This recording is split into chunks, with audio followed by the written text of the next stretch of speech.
তো গাইস, আগের দিন আমি চলে গেছিলাম A1 রেস্টুরেন্টে, যেটা হচ্ছে আনন্দপুরে ছিল। তোমরা অ্যাম্বিয়েন্স দেখতেই পাচ্ছ, ছোটোর মধ্যে বেশ ভালোই ছিল। তো আগের দিন আমি ট্রাই করতে গেছিলাম ওখানে বিরিয়ানি, মাত্র 150-তে 400 গ্রামের চিকেন দিয়ে বিরিয়ানি দিচ্ছে ওরা। তো খবরটা পেয়ে আমি সঙ্গে সঙ্গে ওখানেই চলে গেছিলাম। তো দেখতে পাচ্ছ এই বিরিয়ানি ট্রাই করছি, রাইসটা খুবই ঝরঝরে ছিল, খুবই ভালো ছিল, আর চিকেনটাও অনেকটাই সফট ছিল।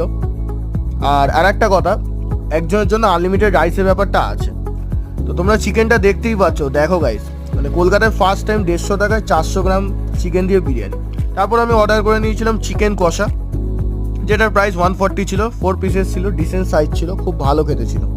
তো তারপর আমাদের খাওয়া দাওয়া হয়ে যায় গাইস, তো আমরা বেরিয়ে আসি। তো বাইরেটা এরকম ছিল, তো 10-12 জনের সিটিং ক্যাপাসিটি আছে। তো তোমরা গেলে এনজয় করো আর বলো কেমন লাগলো। তুমি একটু বলে দাও জাস্ট কিভাবে আসবে সবাই আর কটা থেকে